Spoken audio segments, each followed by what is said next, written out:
Avez-vous déjà vu un groupe ou un projet s'effondrer parce que personne n'était prêt à prendre les choses en main?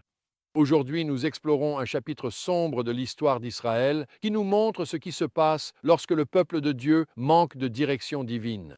Les événements relatés dans Juges 20, 18 à 21, 25 dressent un tableau saisissant de décadence morale, de violence et de tentatives maladroites de résoudre les problèmes.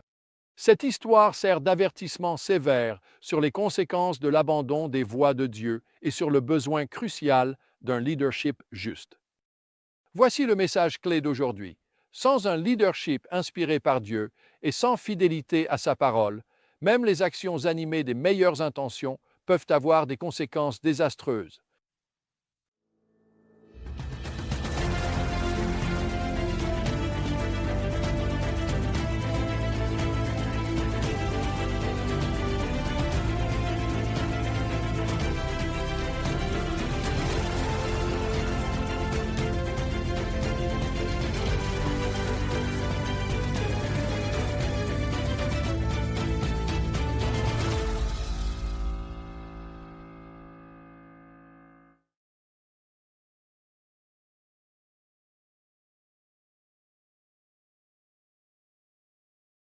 Le récit commence avec Israël cherchant la direction de Dieu avant d'affronter la tribu de Benjamin. Bien qu'ils consultent Dieu, les Israélites subissent de lourdes pertes lors de leurs deux premières attaques.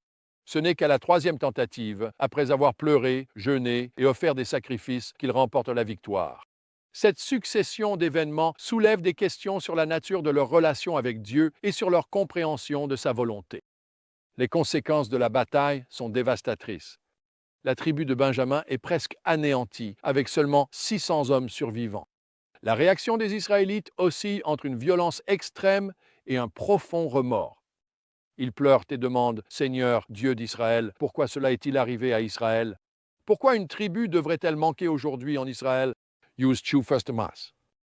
Cependant, leur solution à ce problème montre à quel point ils se sont éloignés des voies de Dieu.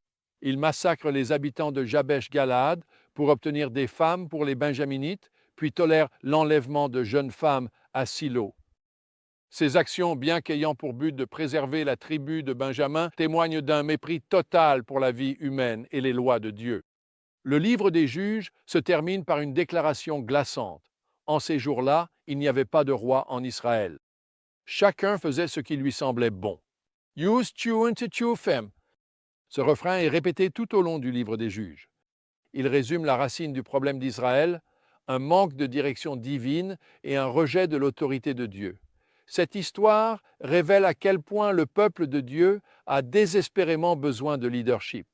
Elle montre la nécessité de l'unique véritable chef qui a été prophétisé. Il sera l'espoir du peuple. Ce récit révèle plusieurs vérités essentielles sur la nature du péché et l'importance du leadership. Premièrement, nous voyons à quelle vitesse la violence peut s'intensifier lorsque les voies de Dieu sont abandonnées. Ce qui avait commencé comme une réaction à un crime horrible se transforme en guerre civile et en quasi-génocide. Deuxièmement, l'histoire met en lumière le danger de faire des vœux sans réfléchir à toutes les conséquences. Le serment des Israélites de ne pas donner leur fille en mariage à la tribu de Benjamin les conduit à commettre des péchés plus graves en tentant de le contourner. Troisièmement, nous voyons à quel point il est facile pour les gens de justifier des actes horribles lorsqu'ils perdent de vue les normes de Dieu. Le traitement réservé par les Israélites à Jabesh-Galad et aux jeunes femmes de Silo est présenté presque de façon anodine, ce qui montre à quel point leur sens moral était émoussé. Quatrièmement, le récit illustre la nature cyclique du péché et de la violence. Chaque tentative de résoudre un problème causé par le péché ne fait qu'engendrer davantage de péchés et de nouveaux problèmes. Enfin, nous voyons le besoin désespéré d'un leadership selon Dieu.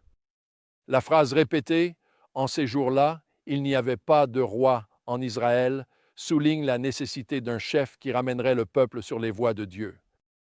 J'ai vu des églises et des ministères s'élever ou s'effondrer à cause de la présence ou de l'absence d'un leadership spirituel. Il est extrêmement important d'avoir des leaders pieux parmi le peuple de Dieu et de toujours mesurer nos actions à l'aune de la parole de Dieu, surtout en période de crise. Alors, comment pouvons-nous appliquer ces vérités à notre vie aujourd'hui? Reconnaissons l'importance d'un leadership selon Dieu dans nos églises et nos communautés. Soutenons, prions pour ceux occupant des postes de direction. Ensuite, soyons prudents avant de faire des vœux ou de prendre des décisions hâtives, surtout en situation émotionnellement chargée. Cherchez toujours d'abord la sagesse de Dieu. Ensuite, examinez régulièrement vos actions et vos motivations à la lumière de la parole de Dieu. Il est facile de justifier de mauvaises actions lorsque nous perdons de vue la vérité de Dieu. Soyez un artisan de paix dans votre communauté. Cherchez à bâtir l'unité et à résoudre les conflits pour honorer Dieu. Rappelez-vous que même dans les temps sombres, Dieu agit toujours. Il a préservé un reste de Benjamin malgré les échecs d'Israël. Alors que nous réfléchissons à ce passage difficile, souvenons-nous que le Dieu qui a préservé Israël durant cette période sombre est le même Dieu qui est avec nous aujourd'hui. Il nous appelle à être une lumière dans les ténèbres, à défendre la vérité et la justice, et à diriger avec sagesse et compassion. L'histoire de la destruction de Benjamin est un rappel saisissant de la profondeur de notre chute lorsque nous abandonnons les voies de Dieu. Mais c'est aussi un appel à l'action, un défi lancé à vous et à moi pour que nous soyons ce type de leader dans chaque sphère d'influence que nous avons qui oriente les autres vers la vérité et l'amour de Dieu. Je prie pour que vous soyez trouvés fidèles et que vous défendiez ce qui est juste, même dans une culture qui, comme l'Israël ancien, agit souvent selon ce qui lui semble bon, à ses propres yeux.